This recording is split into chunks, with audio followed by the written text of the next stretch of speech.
de volta com o nosso Profissão Mulher, isso mesmo. E olha, você que é participante efetivo aqui do nosso programa, que eu sempre digo, né? Quem manda aqui mesmo, eu sou uma mera representante, você pode mandar todas as suas dúvidas e sugestões.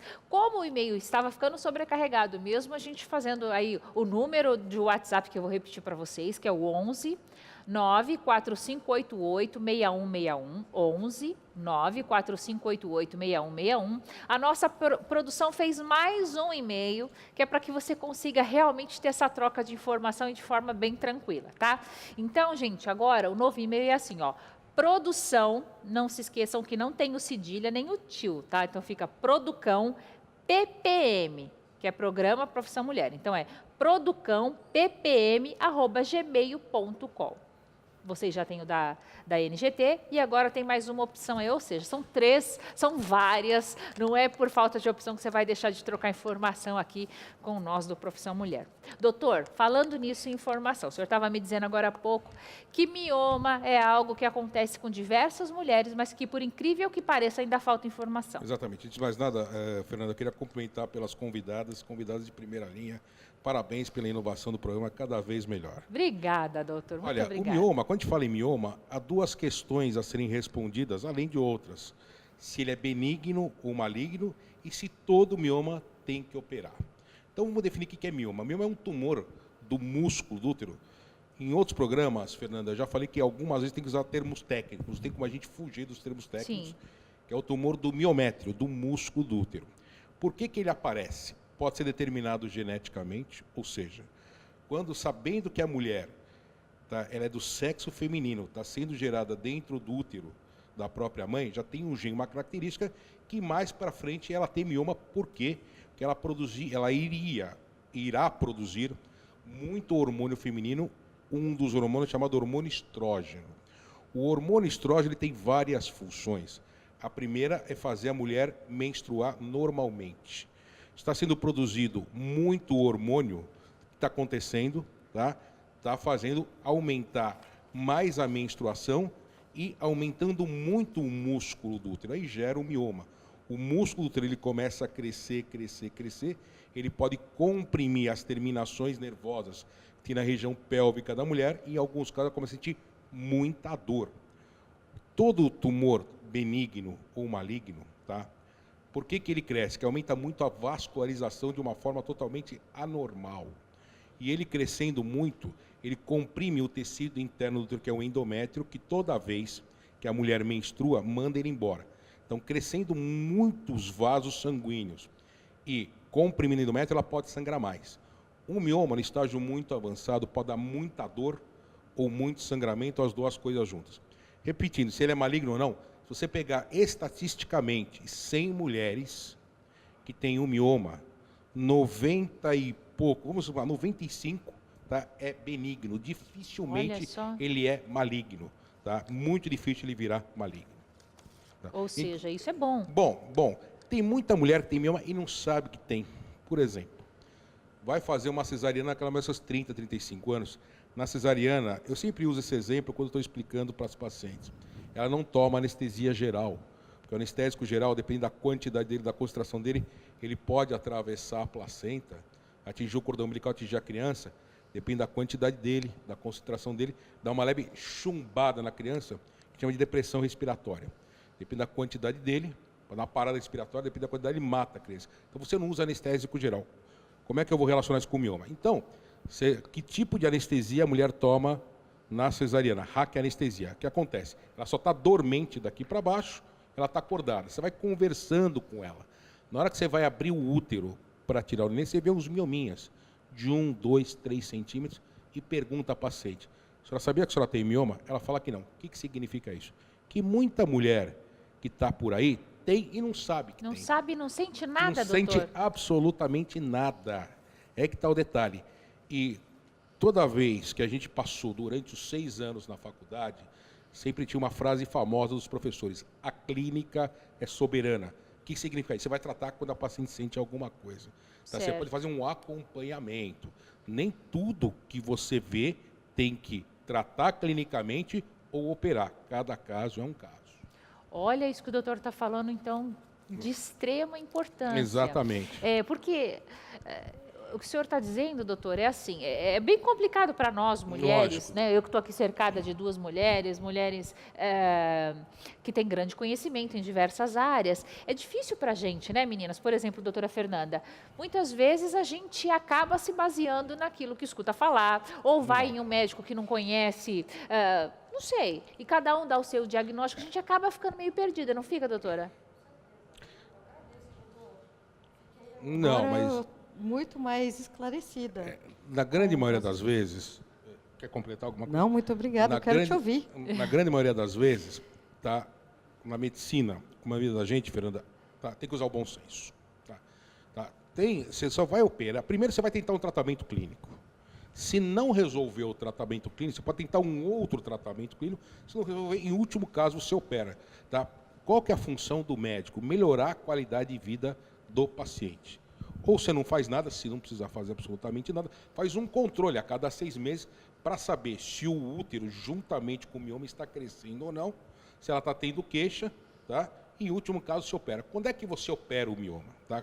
Que era aquela segunda pergunta que a gente deixou no início da entrevista.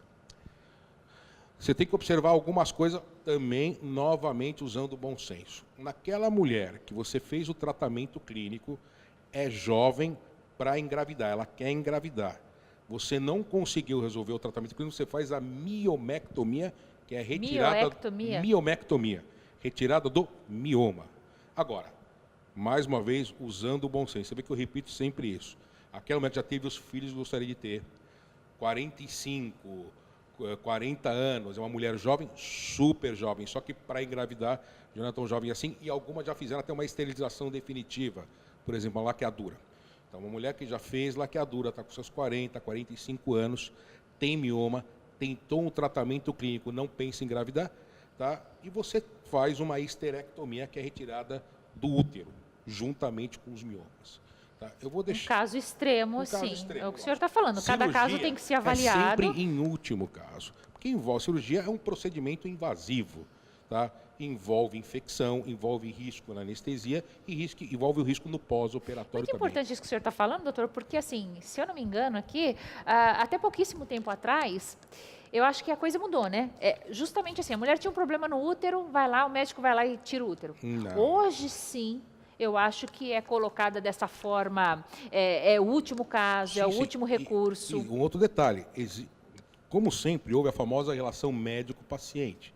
Quando você fala em cirurgia, e acredito que uma boa parte dos médicos, quando não é urgência, dá direito à paciente ouvir uma segunda, uma terceira ou uma quarta opinião. Fantástico, sim. É o direito dela, tá?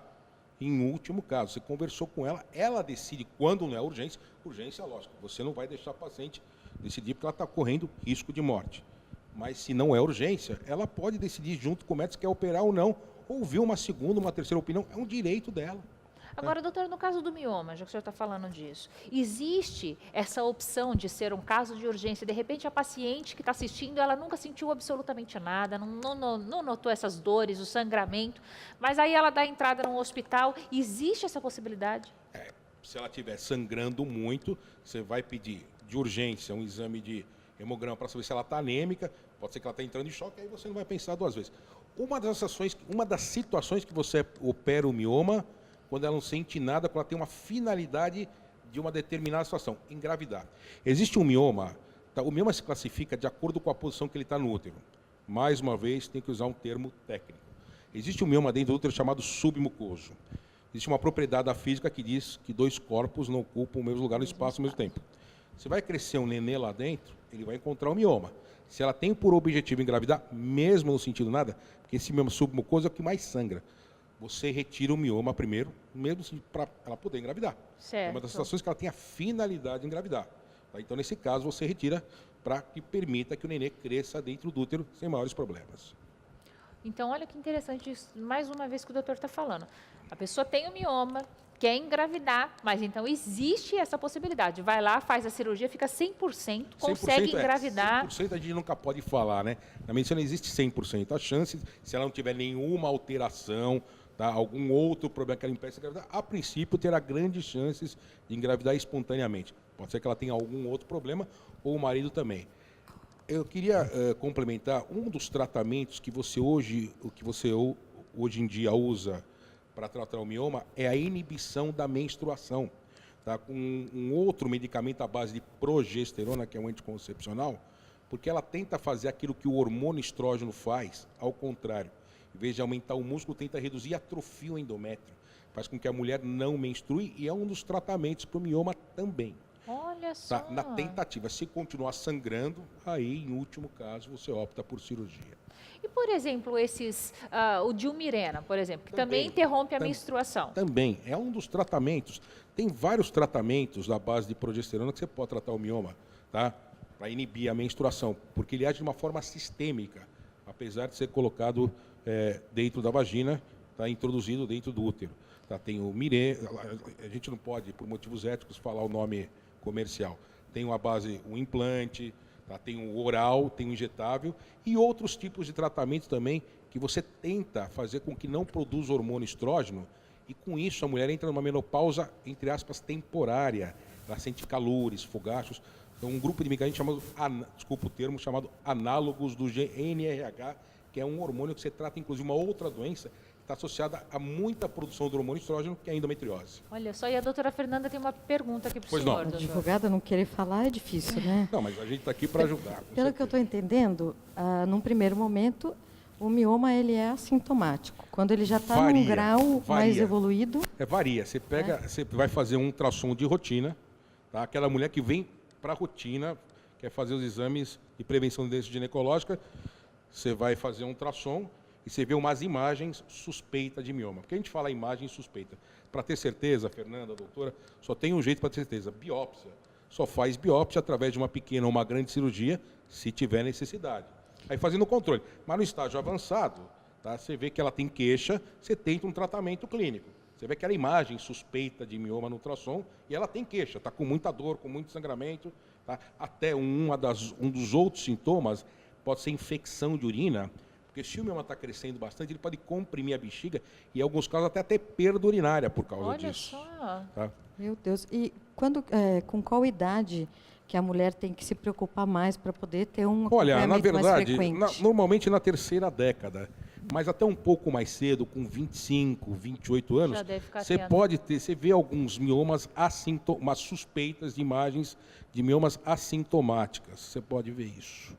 Obrigada. É genético, doutor? Pode ser genético e é muito comum na raça negra. Ah, é? Por que é muito comum? Se a mulher tem um mioma, a mulher da raça negra, provavelmente a mãe já teve e talvez a filha terá. Tem a ver com muita produção, não se sabe exatamente por quê. Tem a ver com muita produção do hormônio melanina. Quem dá cor à raça negra é um hormônio chamado melanina. Pode ser que ele estimula a produção anormal do estrógeno. O estrógeno faz a mulher menstruar e faz aumentar normalmente o músculo do útero. Se tem mais melanina sendo produzida, aumenta mais a produção do estrógeno, tá? Aumenta mais o músculo do útero, maior chance de ter mioma. Olha só. Falo que ter o doutor aqui no programa é sempre um presente para esclarecer aí as nossas dúvidas. Dá vontade de ficar conversando aqui até tardão da noite aí, né, doutor? Porque eu, mulher tem dúvida, viu?